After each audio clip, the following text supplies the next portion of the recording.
Estaba hablando un hombre de 96 años en el hospital, cáncer de páncreas. Los médicos le han dado muy pocos días de vida. Hasta ahí no pasa, yo creo que en los hospitales hay mucha gente de esa. Lo que no sabíamos, que ese era un cura que había dejado el ministerio hace 50 años, justos 50 años, que había perdido la fe, había aprendido a blasfemar y a odiar a Dios con todas sus fuerzas. Un enfermo que cuando llega hace poco al hospital, allí de Puebla, hay un crucifijo encima de la cama y la primera cosa que manda la enfermera, que quite ese crucifijo, que no lo soporta, que no le quiere ver. La enfermera le dice que no es posible, es un hospital católico y el crucifijo tiene que estar. Le tiene que aguantar, aunque no le guste.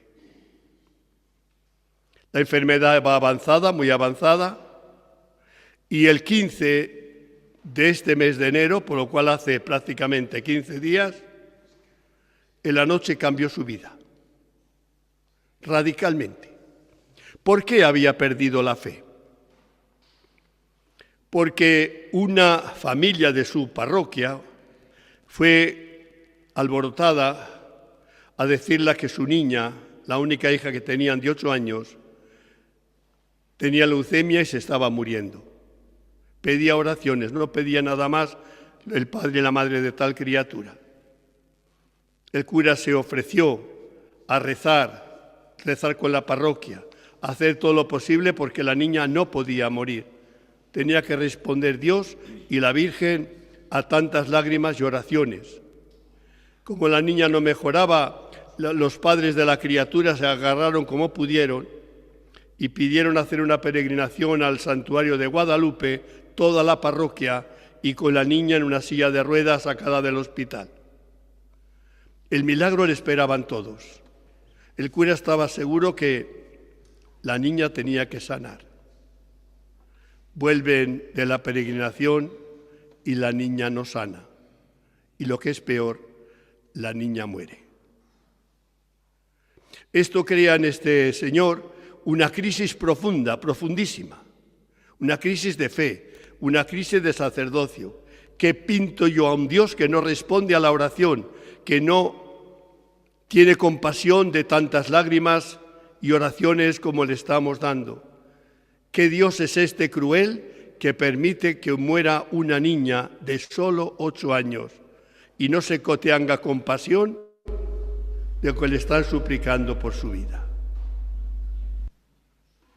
Inmediatamente va al señor obispo pidiendo la secularización. Deja el sacerdocio hace 50 años. Él se ha dedicado a enseñante, se casó, no tuvieron hijos, y ha vivido una vida sin Dios. Nunca jamás entró a una iglesia, nunca jamás en 50 años se acercó a los sacramentos, a ninguno. La fe profunda que había tenido, que le llevó al sacerdocio, la perdió por la crisis de aquella niña. Él lo cuenta, lo contaba. Os garantizo que esta mañana estaba embelesado yo.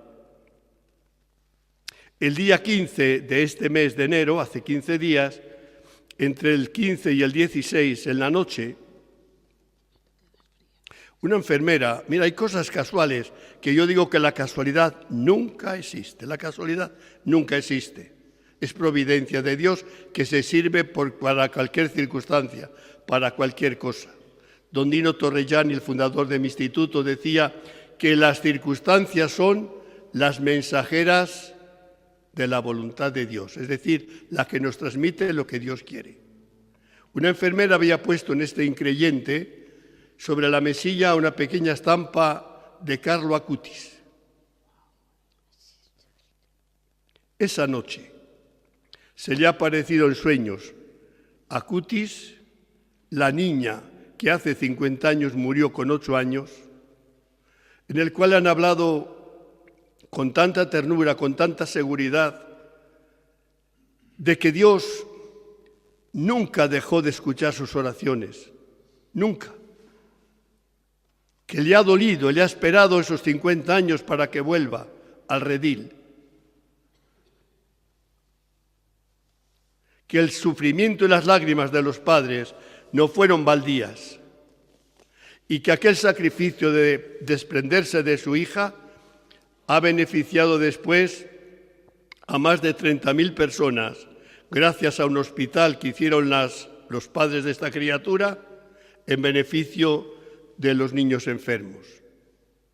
Entonces es el cambio de haberse beneficiado 30 y tantas mil personas por una niña que había ido al cielo.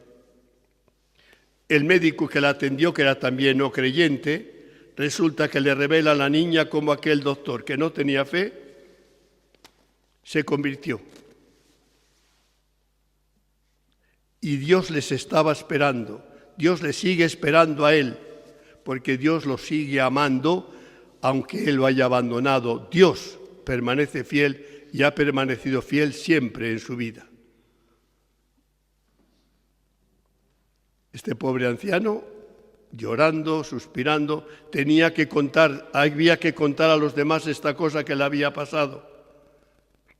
Y el otro día pidió que viniese el capellán, le contó todo lo que había pasado y le pidió confesión.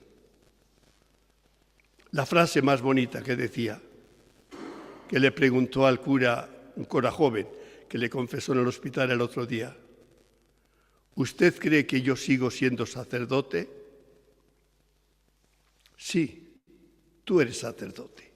Sacerdote in eterno te consagraron y eres sacerdote. Inmediatamente después de la confesión se marchó el sacerdote al sagrario, cogió la hostia y él contaba esta mañana con cuánta unción, con cuánta devoción, con cuánto cariño, con cuánta ternura y reconocimiento a Dios recibió esa comunión que tantas veces había tenido en sus manos cuando era sacerdote y que desgraciadamente por infidelidad o no entender las cosas había abandonado. Son las bienaventuranzas de Dios que decimos aquí, prácticas, que nos cuesta creer muchas veces en las cosas, pero todo es providencia, todo es providencia. Otra cosa es que lo entendamos, que lo comprendamos, y lo que nosotros se nos pide es que no te pido que entiendas ni comprendas, lo que te pido es que ames. Y Dios podemos estar bien seguros que nos ama.